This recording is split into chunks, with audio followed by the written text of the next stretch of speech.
जय हिंद दोस्तों, आज की सबसे बड़ी खबर निकल कर आ रही है। भारत अपने सबसे आधुनिक लड़ाकू विमान एडवांस्ड मीडियम कॉम्बैट एयरक्राफ्ट एमका को बनाने की योजना को अंतिम रूप दे रहा है। सरकार ने प्राइवेट कंपनियों को भी बोली लगाने की अनुमति दे दी है, जो एक बड़ा बदलाव है। एमका जल्द ही मैन्युफैक्चरिंग पर उतरेगा। भारत और पाकिस्तान के बीच लड़ाई के लगभग 3 हफ्ते बाद भारत ने अपने सबसे आधुनिक लड़ाकू विमान बनाने की योजना को अंतिम रूप दे दिया है। इस विमान का नाम एडवांस्ड मीडियम कॉम्बैट एयरक्राफ्ट एमका। सरकार ने अब प्राइवेट कंपनियों को भी इस प्रोजेक्ट के लिए बोली लगाने की अनुमति दे दी है। पहले सिर्फ सरकारी company Hindustan aeronautics limited HAL ही फाइटर जेट बनाती थी, लेकिन अब एक बड़ा बदलाव हुआ है। भारतीय वायुसेना के पास अभी एक भी ऐसा फाइटर जेट नहीं है जो रडार को धोखा दे, यानी रडार की तरंगों से बच सके। ऐसे जेट को स्टील्थ फाइटर जेट कहते हैं। चीन ने पहले ही अपने J-20 जेट को तैनात कर दिया है और दूसरी ओर 36 नाम का एक और जेट बना रहा है। पाकिस्तान भी चीन से 40 J-35 स्टील्थ जेट खरीदने की तैयारी में है। दूसरी ओर भारत के रक्षा मंत्री राजनाथ जी ने 27 मई को प्रोटोटाइप शुरुआती मॉडल को मंजूरी दे दी है। रक्षा मंत्रालय ने कहा है कि यह भारत की रक्षा क्षमता को बढ़ाने की दिशा में एक बड़ा कदम है।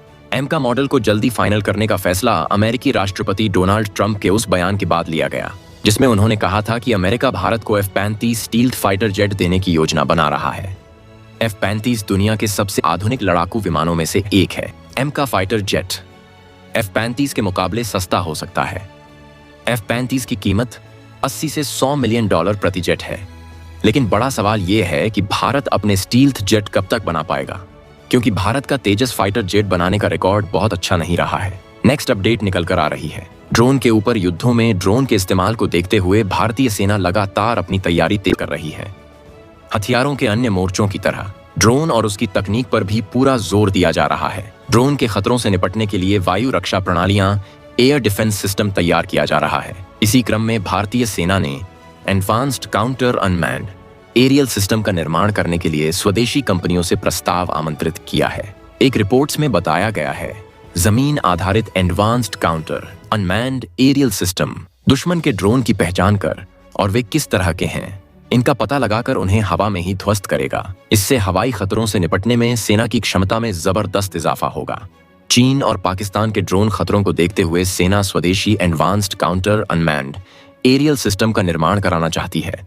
इसके लिए सेना की ओर से रिक्वेस्ट फॉर इंफॉर्मेशन जारी हुआ है। इस RFI के मुताबिक सेना को ऐसा सिस्टम चाहिए जो कि रियल टाइम में दुश्मन के ड्रोन की पहचान, उन्हें ट्रैक और उन्हें हवा में निष्क्रिय कर सके। ड्रोन के खिलाफ इस एयर डिफेंस सिस्टम को सेना अलग अलग जगहों पर तैनात करेगी। इनकी तैनाती 14,500 फीट की ऊंचाई से लेकर मैदानी, रेगिस्तानी और जंगली इलाकों में होगी। भारतीय सेना अपनी ड्रोन स्ट्राइक क्षमता को भी बढ़ा रही है। Bharat stealth drone advanced counter unmanned aerial system का निर्माण भी कर रहा है।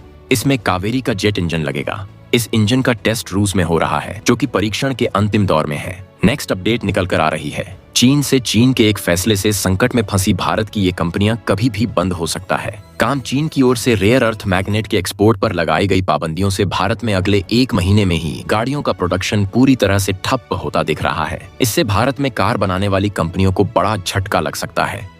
कुछ कंपनी के अधिकारियों और उद्योग समूहों के दस्तावेजों के अनुसार चीन की ओर से रेयर अर्थ मैग्नेट के एक्सपोर्ट पर लगाई गई पाबंदियों से भारत में कुछ ही दिनों में गाड़ियों का प्रोडक्शन पूरी तरह से ठप हो सकता है। ऐसे में देश की ऑटो कंपनी चाहती है कि सरकार प्रतिबंधों में ढील देने के लिए चीन पर दबाव बनाए। भारतीय कंपनियों का कहना है कि दुनिया के तीसरे सबसे बड़े कार बाजार में तेजी से घटते स्टॉक और नई सप्लाई प्राप्त करने की कठिन प्रक्रिया के कारण संकट बढ़ गई है। रॉयटर्स द्वारा देखे गए प्रकाशित दस्तावेज के अनुसार पिछले सप्ताह वाणिज्य मंत्रालय के अधिकारियों के साथ एक बैठक में society of Indian automobile manufacturers SIAM नामक एक उद्योग समूह ने कहा कि ऑटो पार्ट निर्माताओं के पास मई के अंत तक इन्वेंट्री खत्म होने की उम्मीद है। ऐसे में अगर जल्द समाधान नहीं निकला तो जून की शुरुआत से गाड़ियों का उत्पादन पूरी तरह रुक सकता है। रेयर अर्थ मैग्नेट इलेक्ट्रिक वाहन मोटरों में एक महत्वपूर्ण कंपोनेंट होते हैं। इनका इस्तेमाल गाड़ियों के कई जरूरी हिस्सों में लगते हैं, जैसे electric motor, power window, speaker और कई ऑटो पार्ट्स में। भारत ज्यादातर ये मैग्नेट चीन से खरीद कर लाता है। हालांकि चीन द्वारा रेयर अर्थ मैग्नेट के एक्सपोर्ट पर लगाई गई पाबंदियों के बाद अब कंपनियों को शिपमेंट के लिए चीन सरकार से इजाजत लेनी होगी। भारतीय कंपनियों को चीन से मैग्नेट मंगाने के लिए एंड यूज सर्टिफिकेट देना होगा।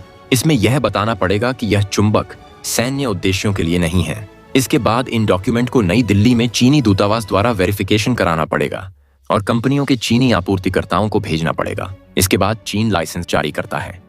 SIAM दस्तावेज में कहा गया है कि भारत को आयातकों के आवेदनों को कुछ ही घंटों में अप्रूवल करना चाहिए और चीनी दूतावास और वाणिज्य मंत्रालय को उन्हें तत्काल आधार पर अनुमोदित करने के लिए दबाव डालना चाहिए। नेक्स्ट अपडेट आ रही है अमेरिका टैरिफ को लेकर। इसमें रूस के ऊपर अमेरिका का गुस्सा फूटा है। अमेरिका का कहना है जो रूस से तेल लेगा उस देश के ऊपर टैरिफ बढ़ाया जाएगा। अमेरिकी सीनेटर रिचर्ड ब्लूमेंथल ने रूस से तेल खरीदने वाले देशों पर 500% टैरिफ लगाने का प्रस्ताव रखा है। इस कदम का उद्देश्य यूक्रेन युद्ध के लिए क्रेमलिन के कोष को रोकना और चीन भारत जैसे देशों पर दबाव बढ़ाना जैसा काम हो गया है।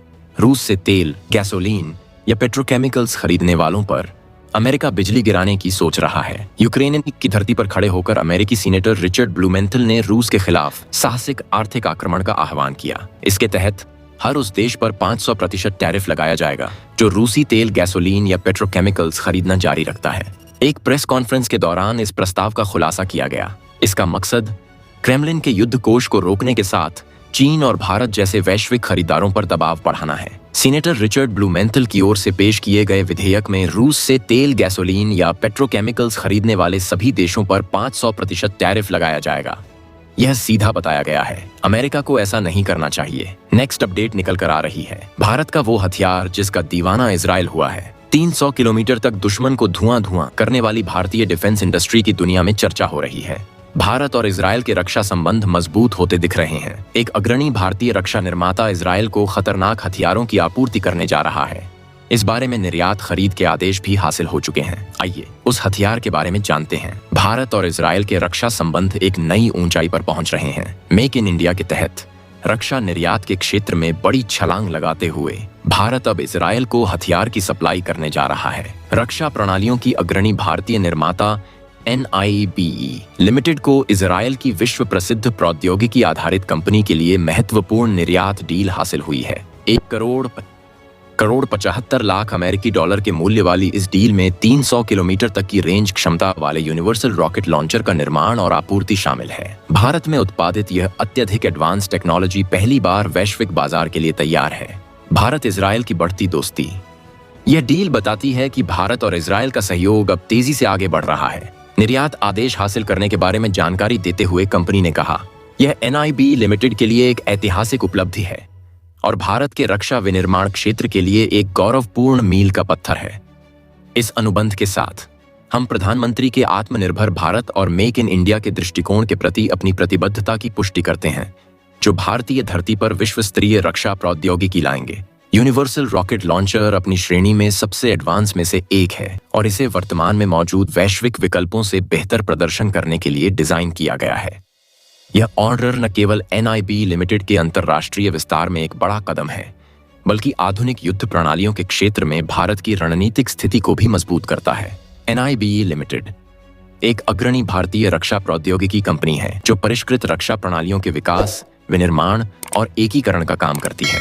इनोवेशन, आत्मनिर्भरता और वैश्विक सहयोग पर जोर देने के साथ की कंपनी भारत की रक्षा तत्परता और निर्यात क्षमताओं को बढ़ाने में महत्वपूर्ण भूमिका निभा रही है। आज के अपडेट को यहीं एंड करते हैं। नेक्स्ट अपडेट पाने के लिए चैनल को सब्सक्राइब जरूर कर लीजिएगा। हम एक से एक ऑथेंटिक अपडेट लाते हैं। जय हिंद।